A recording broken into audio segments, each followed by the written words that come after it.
5 jours après les attentats terroristes fascistes, je voulais commencer en disant que nous sommes en deuil et que plus que jamais cela prouve qu'il faut lutter contre le désespoir social et œuvrer pour la paix. En quoi consiste le synopsis de votre livre, La cité Youri Gagarine? Donc c'est un roman construit comme un livre documentaire et qui traite, qui fait le point sur là où en sont 7 personnages au moment où ils s'apprêtent à constituer une famille recomposée. La vie de ces 7 personnages pose les problèmes contemporains de notre société moderne et cela dresse au total un tableau assez sombre, même sombre, de la société, mais j'ai envie de terminer le synopsis en disant « et pourtant ». Et alors comment vous êtes-vous rencontrés, vous, Paul, illustrateur du livre, et vous, Corinne? Alors, nous nous connaissons dans diverses associations culturelles communes de Vitry dans laquelle nous militons. Notamment Vitry Livre Échange, qui est la première association reliant les habitants de notre ville. Et puis Livre en lutte, qui a pour but de faire se rencontrer les citoyens à travers le livre et de soutenir la presse pluraliste. Et alors d'où est née l'histoire? Alors l'histoire est née d'un fait divers que j'ai considéré justement non pas comme un fait divers mais plutôt comme un drame social incarné dans le roman par un personnage qui s'appelle Francesco. Et comme justement il est au cœur de l'histoire, je voudrais lui donner la parole, donc je vais à la page 58, donc c'est lui qui parle. Donc je sors de la boulangerie dépitée. Je décide de faire un tour à la gare de Lyon pour retrouver mes nouveaux amis, ceux de ma vie ratée d'aujourd'hui. L'autre codétenu, nous étions 3 dans la cellule, avait dit en partant qu'on ne se fait pas d'amis en prison, à moins de vouloir y retourner. À jamais, avait-il lancé au moment de son départ, sac poubelle sur le dos. Oui, les valises et les sacs de soie sont interdits en prison. Nos affaires tiennent dans un sac poubelle et notre identité dans un numéro d'écrou. Johnny et moi sommes restés amis et même collègues, si je puis dire. Nous nous débrouillons avec notre petit commerce discret et parallèle de stupéfiants, mais bon. Donc voilà, on peut noter en fait, par exemple, qu'il se trouve dans une vie ratée, en pensant à ses souvenirs en prison, qu'en fait qu'il a basculé dans la dépression, et c'est ça qui le détermine tout au long du livre. Et en même temps, il ne va jamais sombrer totalement. Voilà. Alors quelle a été la conception de l'illustration? Voilà, alors, moi, dans un premier temps, j'ai lu le manuscrit, j'ai repéré les personnages, leurs âges dans l'histoire racontée, leur situation et leur parcours dans le livre. J'ai noté quelques traits de caractère. J'ai d'abord vu une ronde familiale, de visages gais et sensibles, plus ou moins.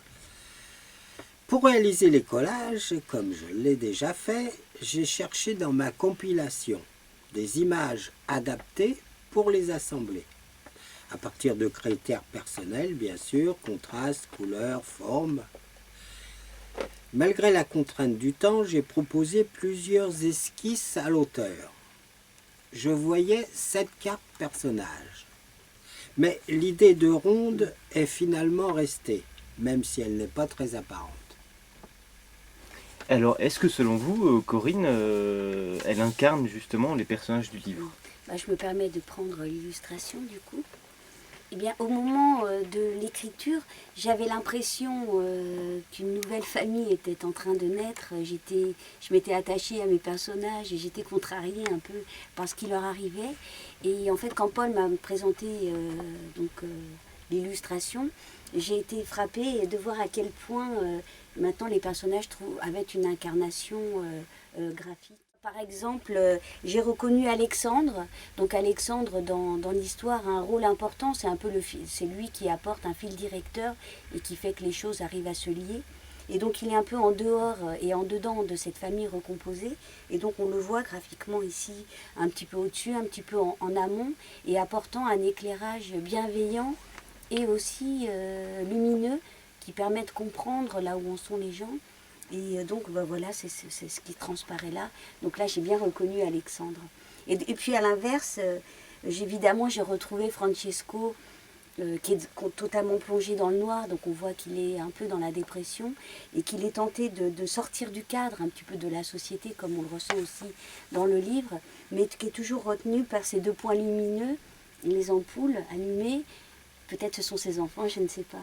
Bon, en tout cas, voilà, ce que je voulais dire, c'est que j'avais adoré ton illustration, et je voulais en profiter pour te remercier, Paul. Et alors pourquoi ce titre? Alors, on m'a plusieurs fois posé la question. Donc, il y a 2 raisons à ce titre, la cité Yuri Gagarin. La première raison, évidemment, cela me fait penser à la cité Yuri Gagarin située à Ivry-sur-Seine, et d'ailleurs d'où sont issus les 2 personnages que sont Alexandre et Janine.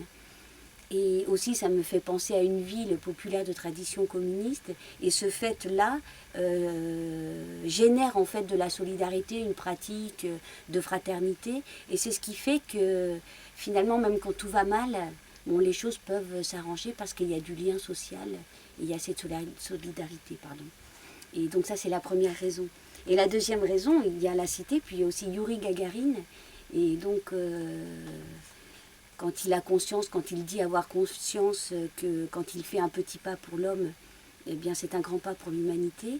Et j'avais envie d'utiliser un peu cette métaphore et de montrer que même quand tout va mal, en fait, finalement on va s'en sortir, la société va s'en sortir, mais à partir de petits riens, qui ont l'air de petits riens, de petits pas pour l'homme.